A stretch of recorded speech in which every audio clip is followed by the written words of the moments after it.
அஸ்ஸலாமு அலைக்கும் வீவர்ஸ். இப்போ உங்கள்கிட்ட சொல்ல போகிறது விரைவான செய்திகள்.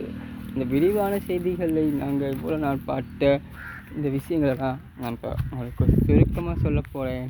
இது என்னவென்றால், இலங்கையில் ஒரு தலைவர் ஒருவர் கொல்லப்பட்டார். அந்த தலைவரை சகோதரன் 2 நாளைக்கு முன்பு இதுக்கு முந்தி பாலத்துக்கடியில் கொலை செய்யப்பட்டு இது கண்டுபிடிக்கப்பட்டுள்ளார். அவரை விசாரணைப்படி அவங்க ஒரு பக்கம் கொண்டு போய் நிற்கிறாங்க. இன்னமும் அந்த விசாரணை நடந்து கொண்டு இருக்குது. அது மச்சானும் அவர அப்பா மேலேயும் ஒரு சந்தேக பார்வை வந்து போலீஸார் விசாரித்து கன்ஃபார்ம் பண்ணப்பட்டுள்ளார் என்றும் இதில் தெரியப்பட்டது. அதுபோல் 2 நாளை பொழுது அந்த தலைவரும் சுட்டுக் கொல்லப்பட்டார்.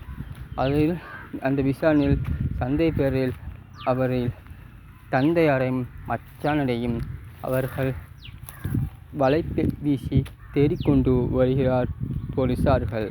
இன்னொரு பக்கம் பார்க்கும்போது அது கஞ்சிபானை இம்ரான் அவர்கள் வெளிநாட்டில் மறைமுகமாக தப்பி ஓடப்பட்டுள்ளார் என்றும் ஒரு தகவல்கள் வெளியாகியுள்ளது. அதில் 65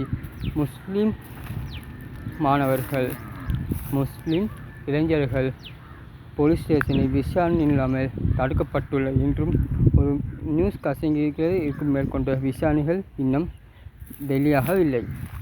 அதுக்கு பின்பு 7 பேர் வந்து வேலையாகவும் இன்னும் கைது பண்ணப்பட்டிருக்கிறார்.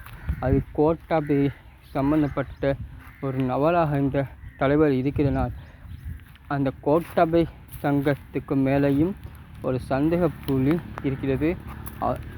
அந்த தரப்பிலையும் விசாரணை மேற்கொண்டு வருகிறது. பாப்பம் பொறுத்திருந்து என்ன நடக்குது என்று. இதோ வெளிநாட்டு செய்தி ஒன்றை நாங்கள் பார்த்துட்டு வந்துடாமா வாங்க. அதில் வந்து பலஸ்தீன் பிரச்சனை இன்னொரு பக்கம் போய் நிற்கும் போதும் இந்தியாவில் இந்த காஷ்மீரில் ஒரு பிரச்சனை போயிட்டு இருக்குது. அந்த காஷ்மீர் பிரச்சனை உங்களுக்கு எல்லாருக்கும் நல்லாவே தெரியும். அது பாகிஸ்தான் இந்தியா எல்லா பிரச்சனையாக மாறி சண்டை போயிட்டு இருக்குது. அந்த டைமில் இப்போ அங்கே துவசிகள் அதிகமாக போக தொடங்கி நிற்கிறார்கள். அது வந்து பாகிஸ்தானுக்கு பெரிய கடுப்பை கோபத்தை ஏற்படுத்தியது. அந்த டைமில் பார்க்கும்போது என்ன நடந்ததுண்டா, அந்த நேரத்தில் பிரச்சனைகள் நடக்கும்போது இந்தியாவில் இருக்கும் பிரேமர் வந்து அந்த இந்தியாவில் இருக்கல, அவர் வந்து சவுதிக்கு போய் இருந்தார். சவுதியில் தான் அவர் வந்து கொஞ்ச நாளாக இருந்தார்.